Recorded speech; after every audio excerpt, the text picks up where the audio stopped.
Hello, welcome back to ABI-DOS. Yeah.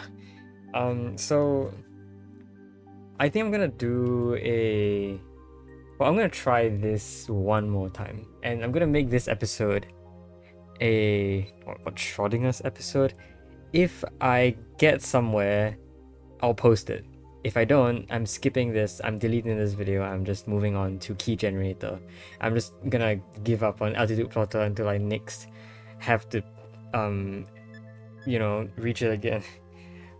Yeah, I had a couple ideas on how to do optimization, um, and how to solve the problem. The biggest problem that we had in the past attempt, which generally just destroyed our entire idea, was that whenever we moved our pointer, it shifted left and right, which means it was inconsistent when moving between columns. So while it worked for everything in the inside, along the outside things get very, very dicey. Which means we have to, fix that.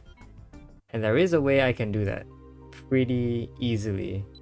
Instead of using pointer movers, I simply have a value attached to a bit and read that bit as a pointer position.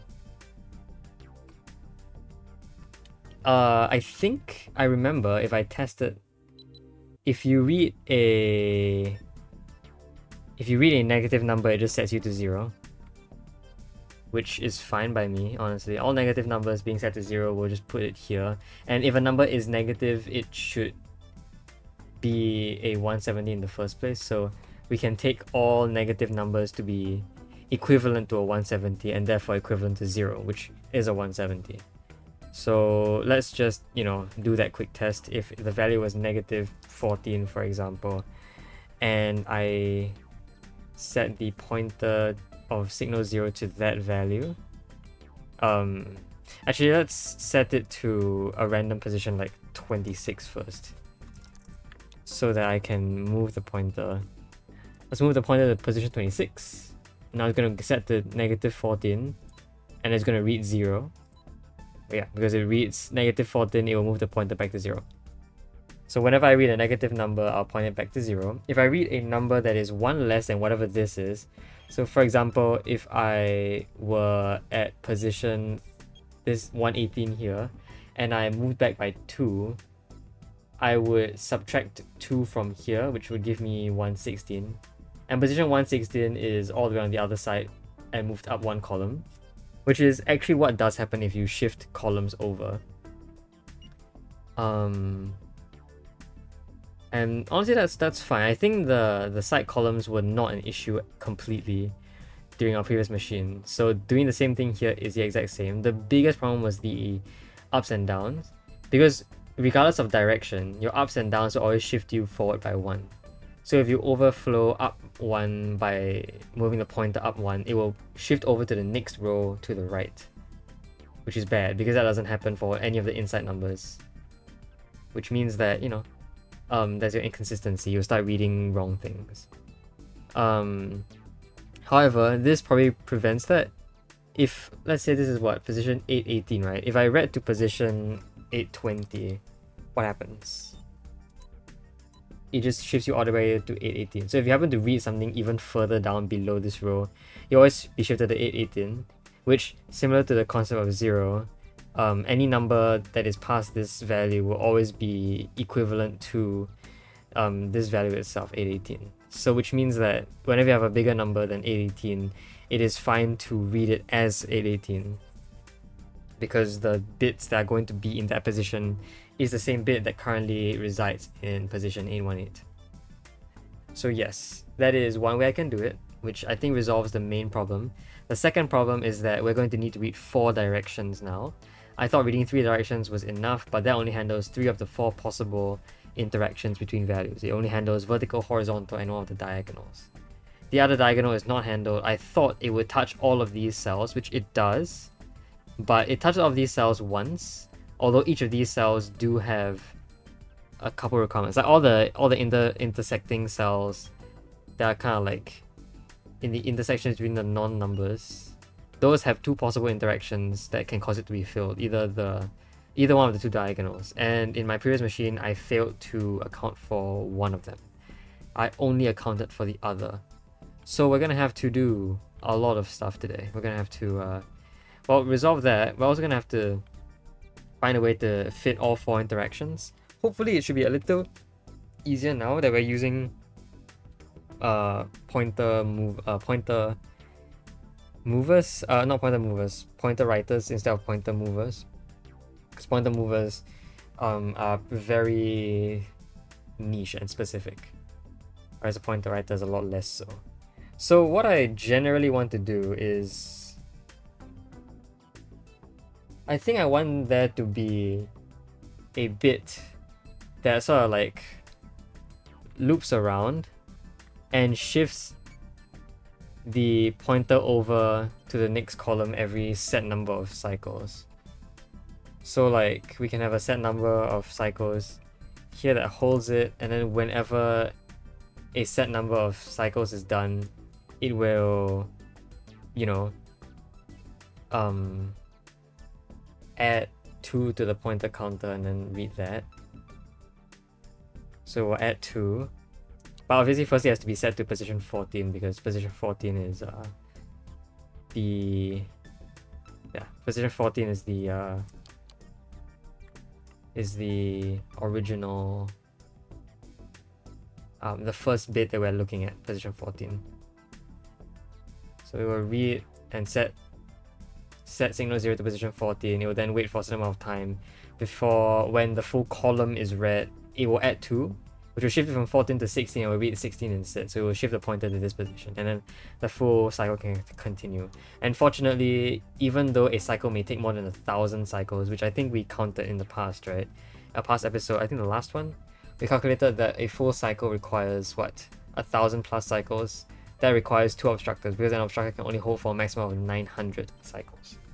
But that's good enough for us. So we have made this a lot smaller. There are also a lot fewer exceptions made because we will start from 14 now. I'm confident enough that 14 will not give us a problem. We can also change the machine to read horizontally. We can read in the bottom right corner instead of the top right corner. Our reason is because when we do pointer writers, the movement of a pointer when reading and writing doesn't change much.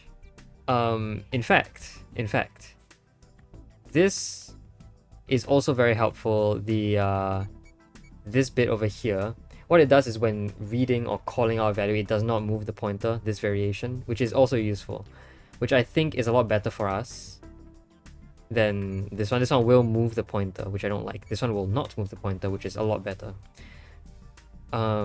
Yeah, and the output also will not affect the writer's position, which I think is the point that we are trying to do right now. Okay, so now we have our general idea, right? The idea is the same as the previous episode's idea, except we do pointer writers instead.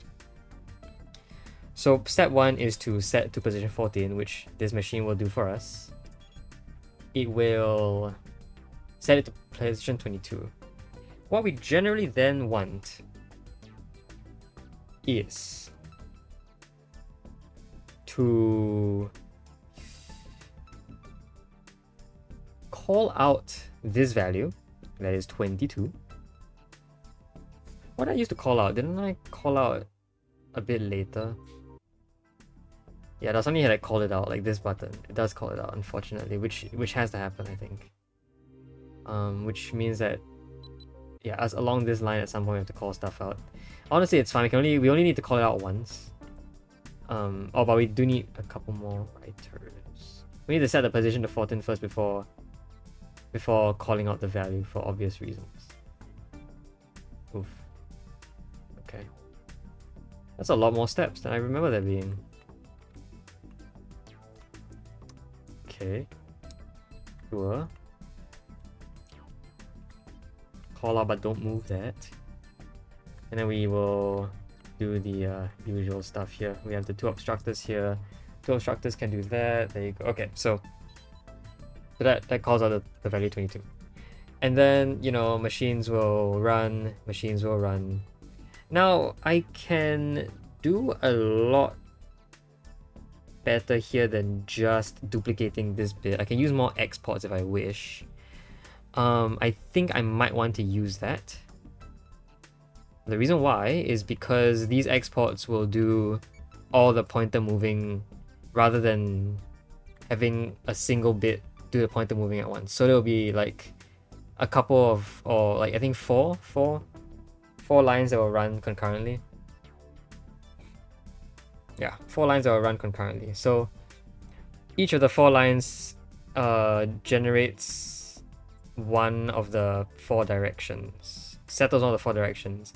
And I suppose the 4 directions we can choose arbitrarily because there's no pointer moving.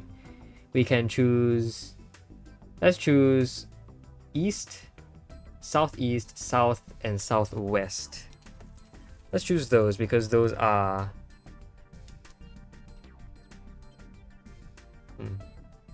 or should I choose northwest? Does it matter? Yes. Yes. I think it does. No, it does. It does it? See, if I try to go for optimization here, right?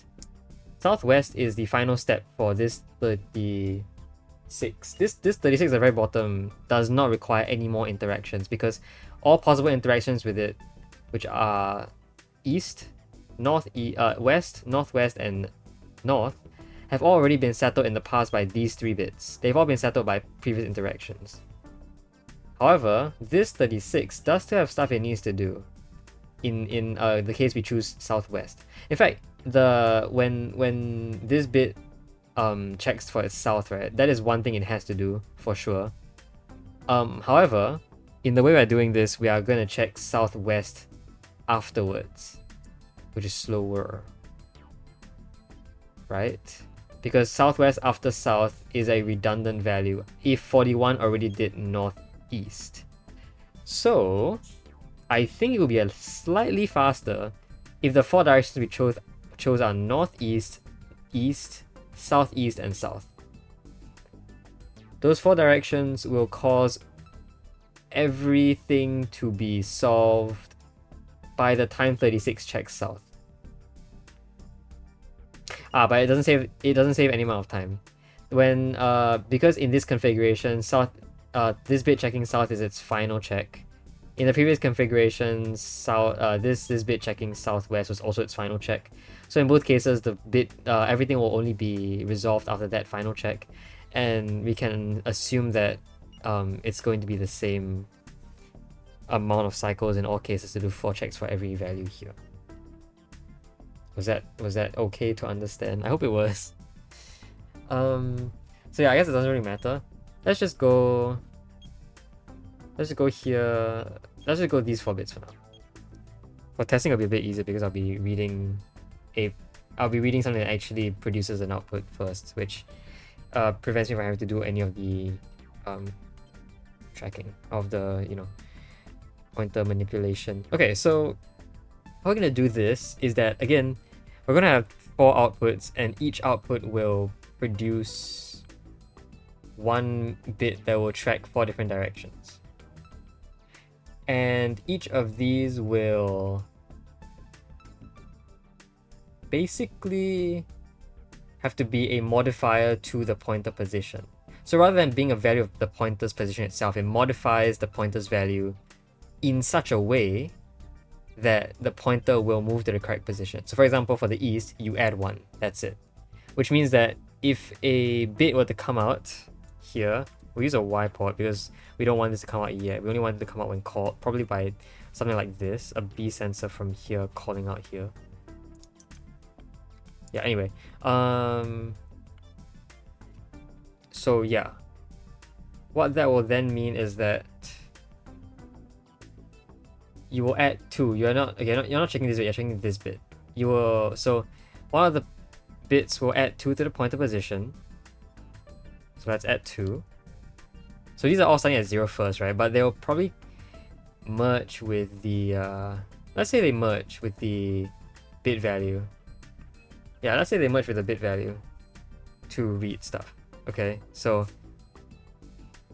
let's see. 1 bit can do this. The next bit has to read this 26, which is actually an addition of from 14 to 42 is, I think, a sum of 28. 28. Yes. Wait. Yes. So the next one.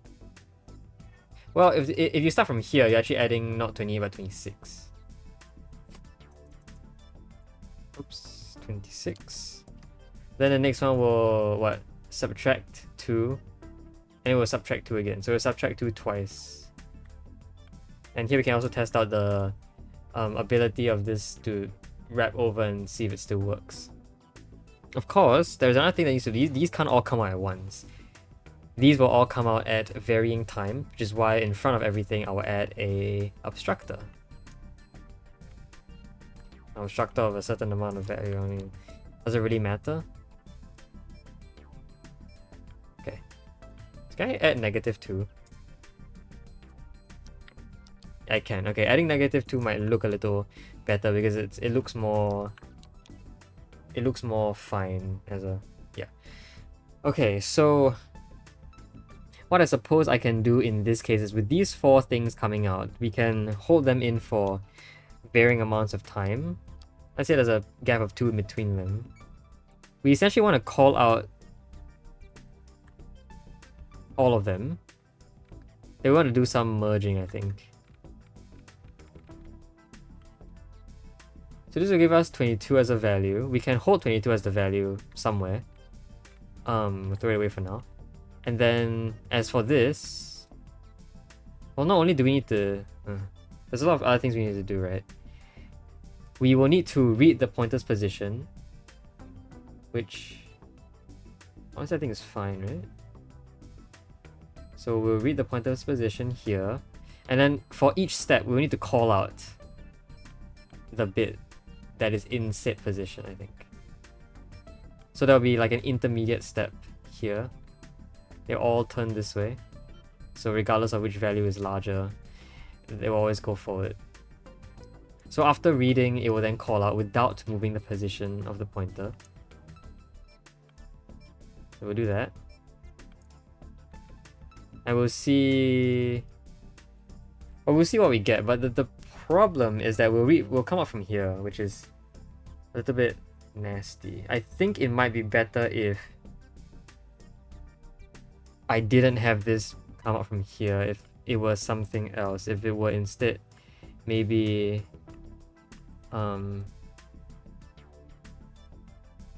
maybe its own sensor, like perhaps another Y sensor that does this, that's connected to you. So you will only handle actual values rather than positions.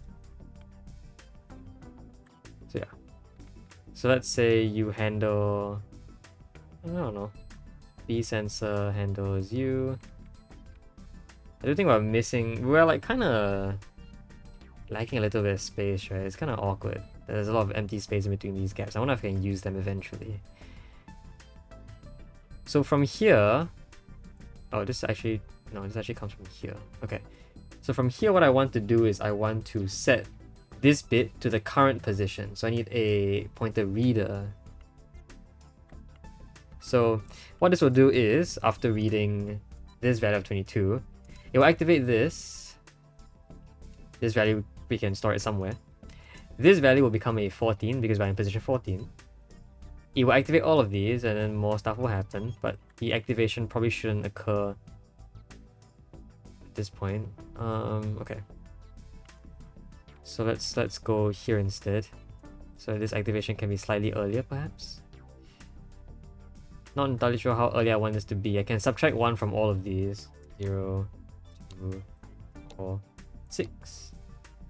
So it takes 3 steps to get here. It should take 3 steps to get here from you. 1, 2, 3. So up here, I guess. Yeah, okay. So this machine right now does this. It will read all of these will do this. 16, we'll read position 16, we'll call out 19. We'll call out 26. Oh geez, okay. What is going on? Why? Right, this B sensor. Ooh, when the 19 comes out, that B sensor is going to be a problem. We don't want that, do we? No, we don't. Okay. Okay.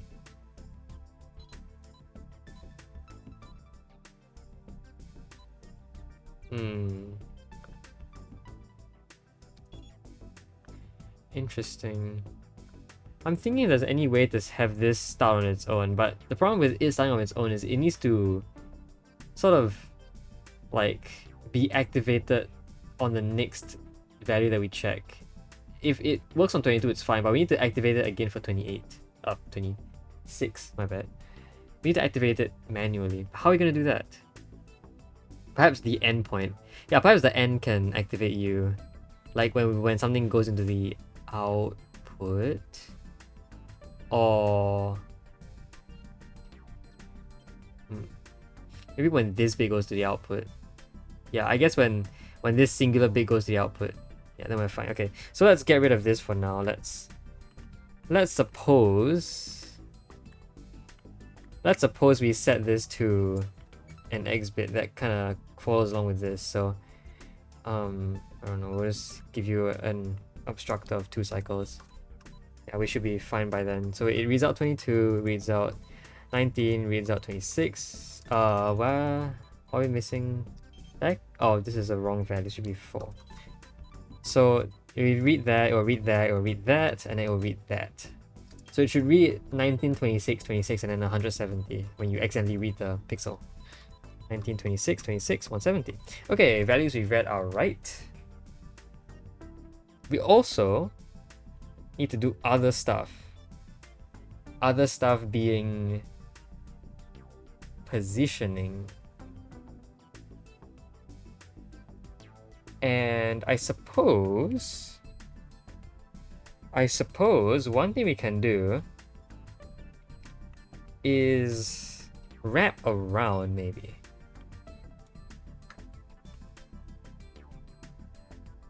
To this value. Right? So if I wrapped around and then I had another set of values that kind of did the same thing, but the other way, that seems okay, right? Then they'll be the ones waiting a bit more. So there will also be obstructors here. They kind of do the same thing. And then, yeah, okay, these guys will probably also need to flip. I don't know why I chose this orientation, because now every Y needs to flip. But that shouldn't be a big problem. I'm not too keen on resolving everything. So we can do the exact same thing. We kind of do some stuff to the values, and you'll get the pointer to move in the correct positions. So from that position over there, which was subtracted 1, we now need to add 1. So we were here, right? We were in 26. No, we were supposedly at this position, which would then have been this position. If we were to look at the position between those, which is at this point 26, or do I want to read from here? So if 19 was read first, then 26 and 26, do I then want to maybe read this value first, the 15? Possibly, right? I think so. Okay. So we'll basically do the same thing here, and then we will call. Oh, this is kind of a machine, isn't it?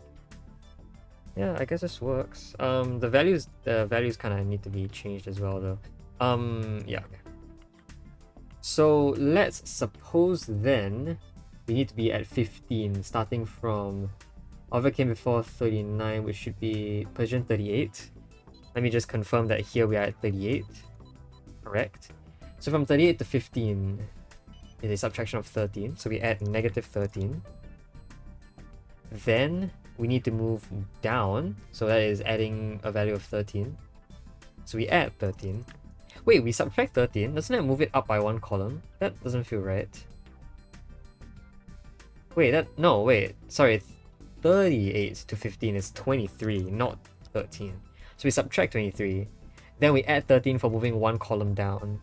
Then we need to move one column to the left, which is subtracting by 1, so adding -1. Then the same thing again, which is subtracting 1, so adding -1. All of these values need to be calculated correctly as well. So, I mean, honestly, first we'll just, connect all the Y ports together. So if this took 6 cycles to get here, 7, 8, 9, 10, 11, 12, 13, it would have taken 13 cycles to get here. 6. Yeah, so let's have 13 here. Hopefully the value is right, and then 15, then 17, then 19, and hopefully the values all match up. So 16, 42, 40, 38. Nice. 15 is correct. 28 is correct. 27 is correct. 26 is correct. So okay, now we have to do some very important things. We need to time the input very tightly, because we'll only be moving here, we'll be moving very, very awkwardly. And then at the very end, I suppose you can move back to the original position, or you can move to the next value. The next value will always be of an equal distance if you're in the same row. If you're moving the next column, then it's a little bit more challenging, but this pointer writer will resolve that. So yeah, this is a huge machine though for doing that, but hopefully it pays off. Hopefully, I don't know. Yeah, hopefully it pays off. Let's do a couple tiny improvements in terms of space. Here we go. That's some space improvement. Okay. So, I mean, I suppose I can shift this down by 1. That does save some space. And this one I'll increase to 3. No, this one will stay at 2. Does it have to stay at 2? Wait, oh no, this bit is wrong, okay. This bit has to be 1 up. To here. Oh, that's kind of bad. Oh, so I guess this can be a 1, hopefully? It doesn't matter, this doesn't matter, hold on. Does this work? We are reading... Wait, what? Oh, I accidentally activated this X. Let's not do that.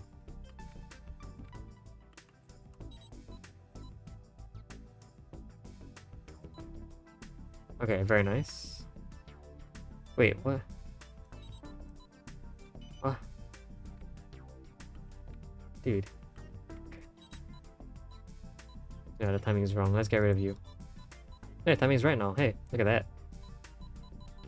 And the values are all still correct, right? Let's just test to make sure the values are all still correct. So we start off with the 22, the 19, the 26, 26, then 170. Then we will move over. The problem... Oh, we're not reading. Oh, well, if not reading, then let's just get rid of these. Yeah, we're not supposed to read. Well, I can put obstructors in here then. Then we can give a bit more space between the movements of each of these. Yeah, okay, and giving more time allows me to slightly improve how these guys... Okay, good. That looks okay. We'll leave none for now, just because I don't actually know what the value of the obstructor would be yet if it were here. Okay. Now we have very little space left, which is kind of awful, but I don't know how I could have done this any better. The values given are already correct. 22 is good, 19 is good, 26 is good, 26 is good, 770 is good. Now, we do have a problem though. The 22 is important. The 22 is good because it's unique. It is the center point of our calculations. Every other number that comes afterwards is compared to that number. So we do need a sort of funneling system for that.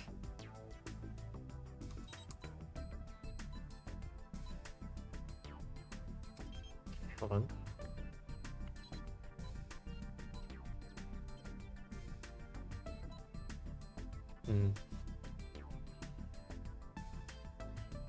What's this? Pointer writer. The writer has to come first, okay. I mean, we can just do we can do a very easy funneling system. Okay, I kind of don't remember what I meant to do with this. I mean, okay, I was thinking, right, this value will activate this at the end, right? So it's good that it loops around. Almost. In fact, if I just added a value to it and I pulled it down again, it would work, right? Yeah, I think so. It would just go in its own loop. The problem is that we need to time things very precisely, I suppose, but it should be fine. It should be fine. Okay, so that's good, I guess. It's its own loop, which means that it no longer needs to activate itself, which means I can just leave this as an export. I keep ignoring the problem at hand, which is the calculations that we do. Now, there's another idea that I wanted to come up with that I didn't really mention. When I tried to look for the maximum value, which was using this big machine here, right? This gigantic little machine here to identify which value is larger. I did not need to do that. I simply add them together, but one of them is negatified. So one of them is turned it negative by multiplying by -1. Then they just add together. So okay. So what does this mean? This means that well, okay, firstly, we can divide every value by 10 because that is, as we know, the 10th digit is the only digit that we are really concerned about. We then can take the first value and then multiply it by -1 and then add it consistently to other values. How do I do that? Well,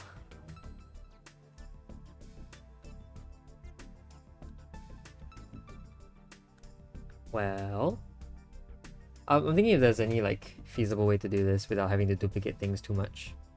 Or if there is a way to duplicate things, it would be nice.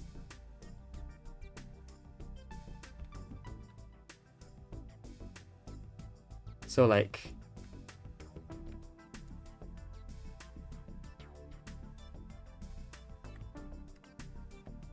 this, which will activate this. Okay.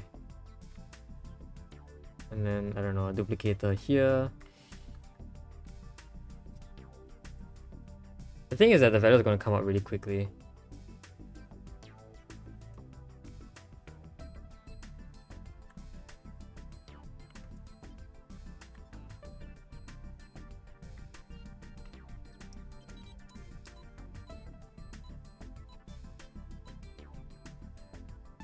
I thought they were going to add. They were going to add. Oh. Alright, let's shift this over then. Is that fine? Maybe shifting over is not a good idea. Yeah, because the shifting over doesn't change anything. This would set it much. How about we do that? Is that better?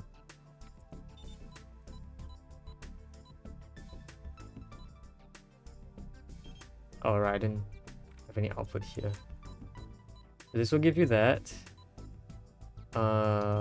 Right, this thing has to be really far away. Oh, by it being really far away is not good. If this were here.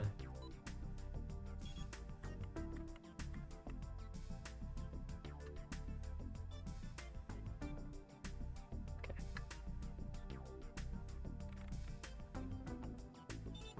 Then yeah, this would go in that direction. How do I fix that? I can change the... Well, I don't actually need this to point down, right? If I simply had them bend,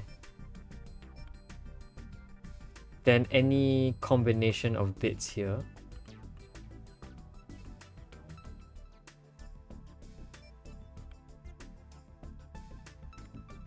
go down this way. Well, the problem is, yeah, how do I get it's the same problem. How do I get the first bit in here? Okay, so let's go back to that problem.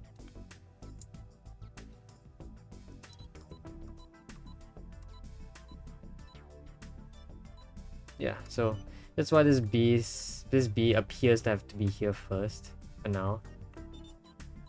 But where this B is also where the conveyor has to be, otherwise, you know, the merge will be in a very awkward spot. Also, it has to be a -1 if fire. And a -1 if fire has to be along this line. If I shifted it over by if I shifted this entire machine over by 1, does that change anything? No. The reason why is because the distance between these two bits is controlled by this. And I don't want to add any more in here to like slow this down. So it'd be best if I could work with them being separated by, you know, these values.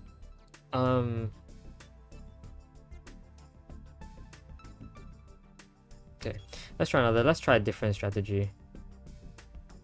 We start by having you be active.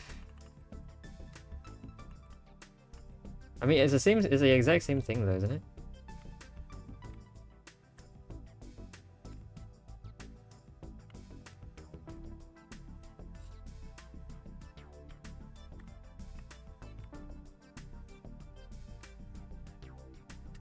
Isn't it the exact same thing?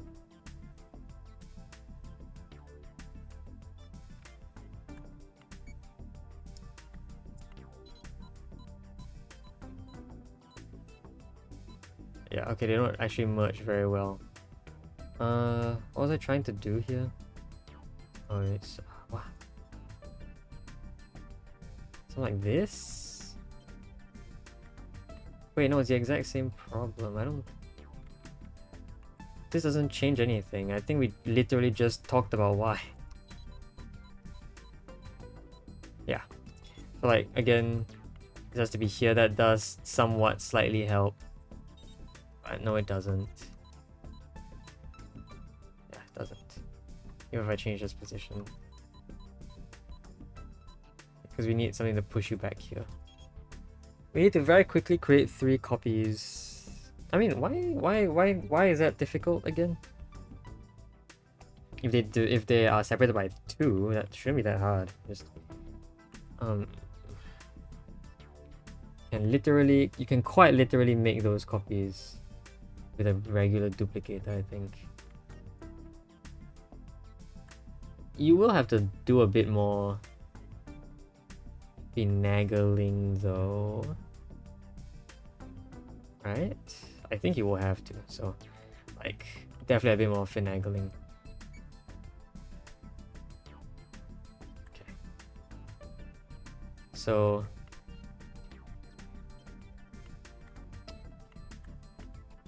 I do this. Okay, so this will happen.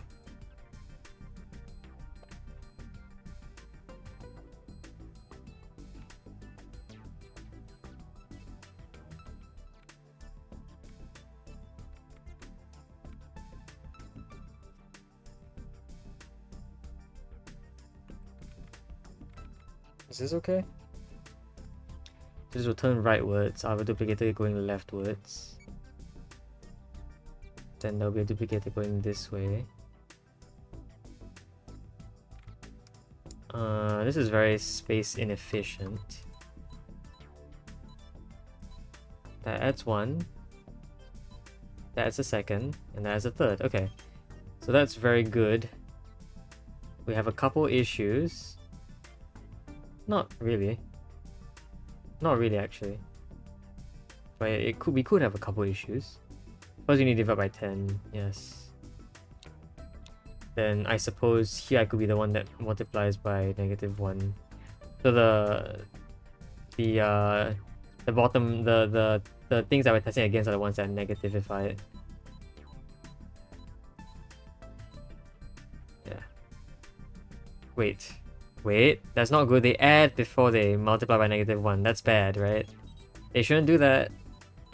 Because we want a 2 and a -1 to add to each other, so the value should be -1 or +1. Now it gives us a -3.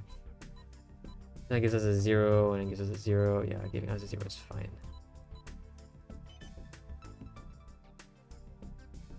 Wait, but we don't want that. Oh my god, wait, why am I subtracting them? We don't want that differences. We want the larger and smaller value. Wait, but then why did I think this would work? There must have been a reason why I thought this would work. Or did I just forget the mission entirely? Oh my god, I think I did. But if that's the case, there's so much more stuff we need to do then. That just is too much.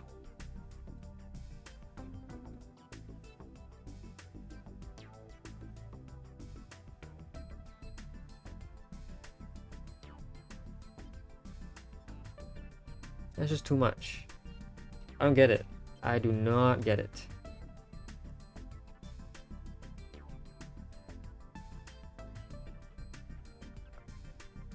I really don't. Oh my gosh. Okay. So how else am I going to process this information? Because I don't want to legitimately have to remove zeros, then use that big machine. Although I guess technically right now I'm kind of using that big machine as well. I guess I could remove zeros. I could try to remove zeros. It's not very nice though, to remove zeros. But I guess I could try that. Okay. Let's try that. So, if I was clever enough, I would have taken a picture, which I did, of that machine. So we check for zeros. Okay. So here we have a non-working conveyor that will eventually work. So the first bit will come out through here. That'll be the bit that we test for. This bit will be the one that kind of tests for a certain value. Okay. I suppose that could be here. Hopefully there's enough time for it to work out. Then we throw... Oh, the 0, I don't know what happens to the 0. And the 0 is in fact thrown away because yeah, the 0 is in fact thrown away. So the 0 is thrown away, otherwise it will test against this guy. The problem is that we still need duplicates of this, don't we? We do still need duplicates. But oh, there's so many, oh, there's not enough space to create those duplicates. Is there?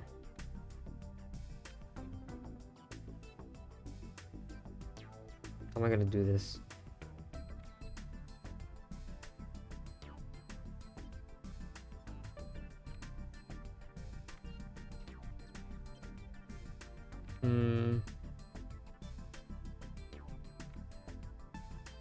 Okay, I'm doing a very awkward kind of move here. This separates these two. And then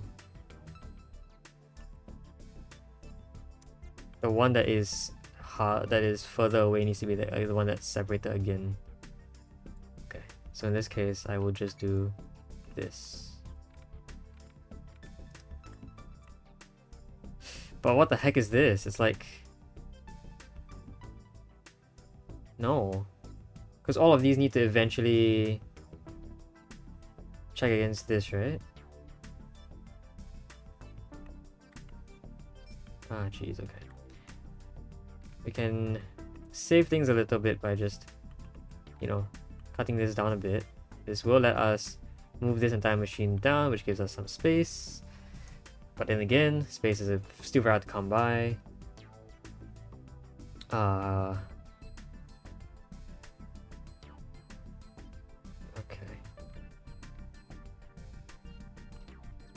Okay.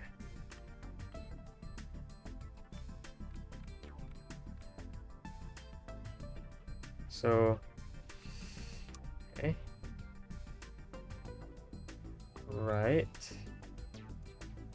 The idea is that this is still not big enough. We need one more column up there. Unless I can modify it slightly. Unless I can modify it slightly.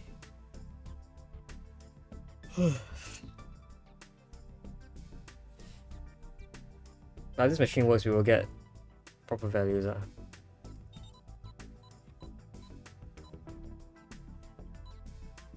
We also need to divide by 10 first. So fortunately we have space to do that. We just barely do have enough space to divide by 10 first.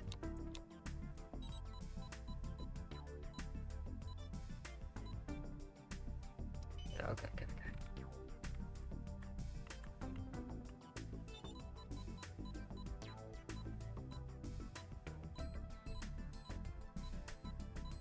Yeah, okay. Gotcha. Okay. Then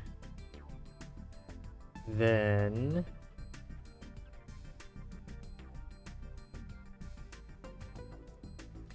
plan was what? The plan was to well, I don't have to make it, you know, bad. I guess I could do this. We can have the duplications here. I want to duplicate like this and I want to duplicate like that. So this will give it the three various values. No, but didn't we need to do the stupid timing thing as well to get rid of the bit if it read 0?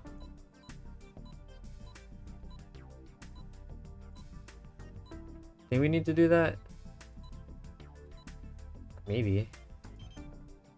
I guess we do it at some point. It's not too... Yeah, we use this base to sort of time it if I never need to. The value of 2 always come out on top anyway. Okay, anyway.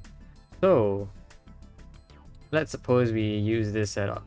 We write 1 over here. Then over here we have the checker. And basically the larger one will be accepted, the smaller one will be thrown out. Actually, wait, no, hold on, we are kind of screwed because this one always... No, it won't, okay. Oh, sure. If that's so...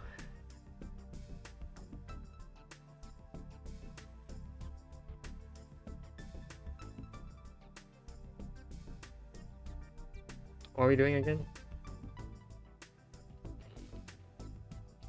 What are we doing? I don't know what we're doing.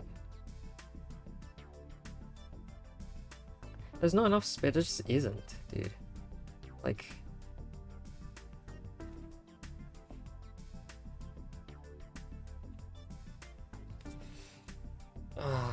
okay.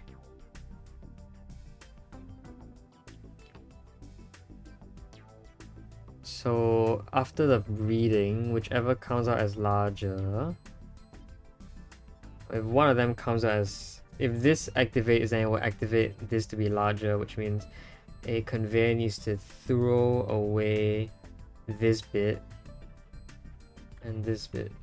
Okay.